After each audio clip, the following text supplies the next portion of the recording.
भगवान श्री कृष्ण बलराम जी के साथ वृंदावन में रहकर अनेकों प्रकार की लीलाएं कर रहे थे। उन्होंने एक दिन देखा कि वहां के सब गोप इंद्र यज्ञ करने की तैयारी कर रहे हैं। भगवान श्री कृष्ण सबके अंतर्यामी और सर्वज्ञ हैं। उनसे कोई बात छिपी नहीं थी। वे सब जानते थे।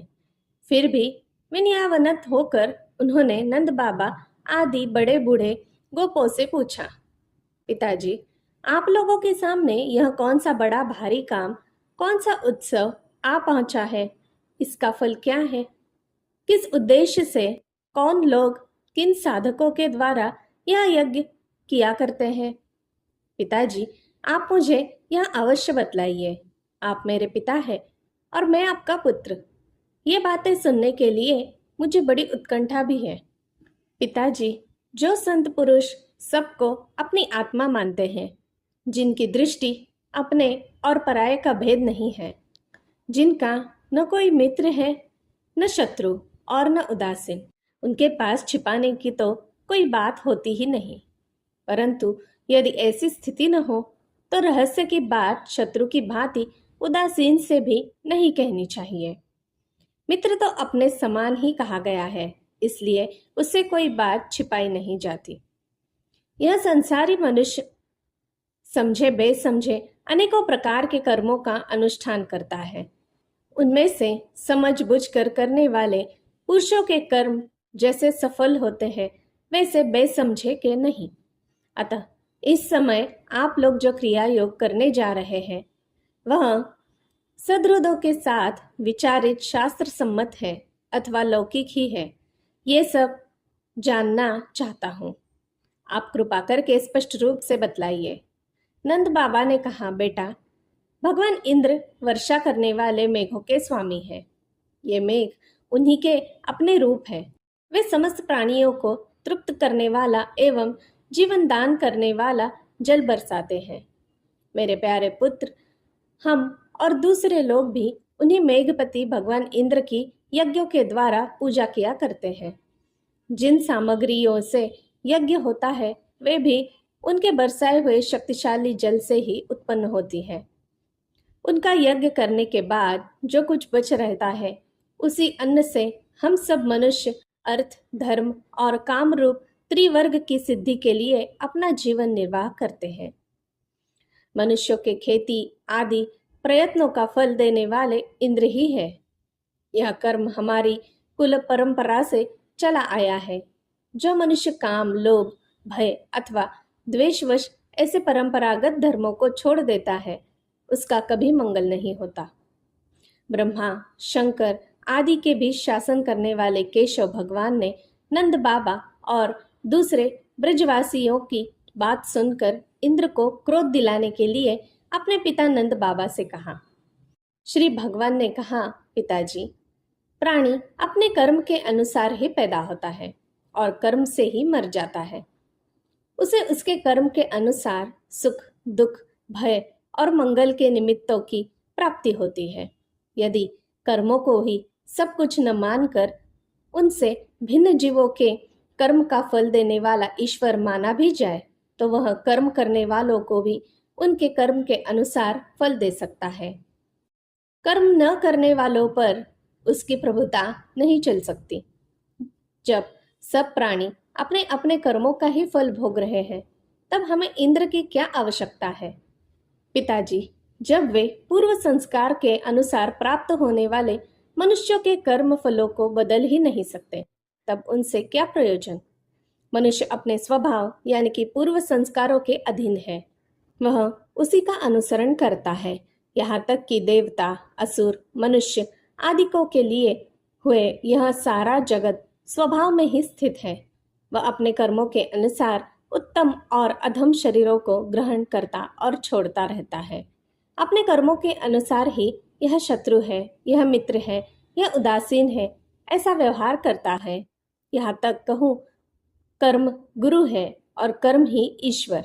इसलिए पिताजी, मनुष्य को चाहिए कि पूर्व संस्कारों के अनुसार अपने वर्ण तथा आश्रम अनुकूल धर्मों का पालन करता हुआ कर्म का ही आदर करे, जिसके द्वारा मनुष्य की जीविका सुगमता से चलती है। वही उसका इष्ट देव होता है। जैसे अपने विवाहित पति को छोड़कर जार पति का सेवन करने वाली व्यभिचारिणी स्त्री कभी शांति लाभ नहीं करती, वैसे ही जो मनुष्य अपनी आजीविका चलाने वाले एक देवता को छोड़कर किसी दूसरे की उपासना करते हैं, उससे उन्हें कभी सुख नहीं मिलता। ब्राह्मण वेदों के अध्ययन अध्यापन से, क्षत्रिय पृथ्वी पालन से, वैश्य वार्तावृत्ति से और शूद्र ब्राह्मण क्षत्रिय और वैश्यों की सेवा से अपनी जीविका का निर्वाह करें। वैश्यों की वार्तावृत्ति 4 प्रकार की है: कृषि, वाणिज्य, गोरक्षा और ब्याज लेना।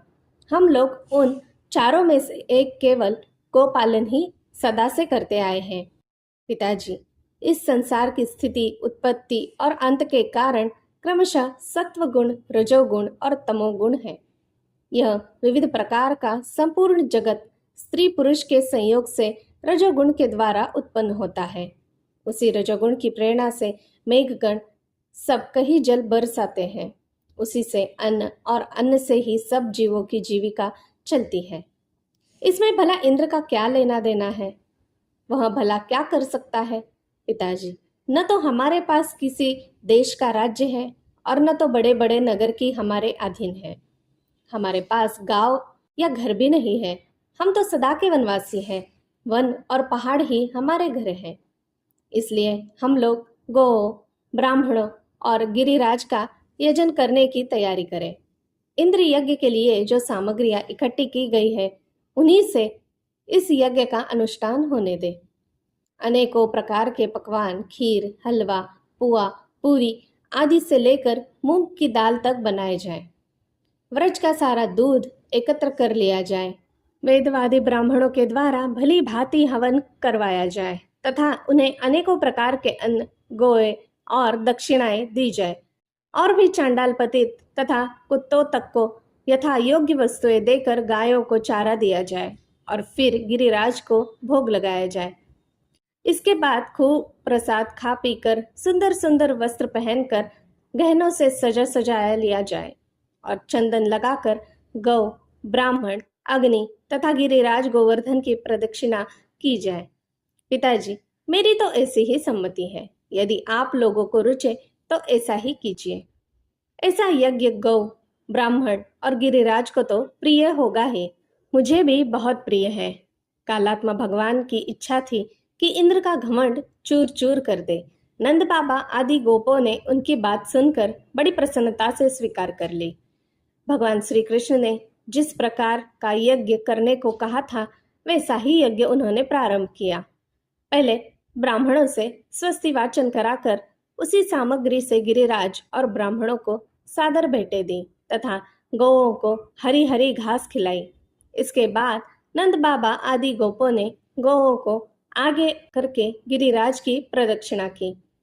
ब्राह्मणों का आशीर्वाद प्राप्त करके वे और गोपियां भली भांति श्रृंगार करके और बैलों से जुती गाड़ियों पर सवार होकर भगवान श्री कृष्ण की लीलाओं का गान करती हुई गिरिराज की परिक्रमा करने लगी।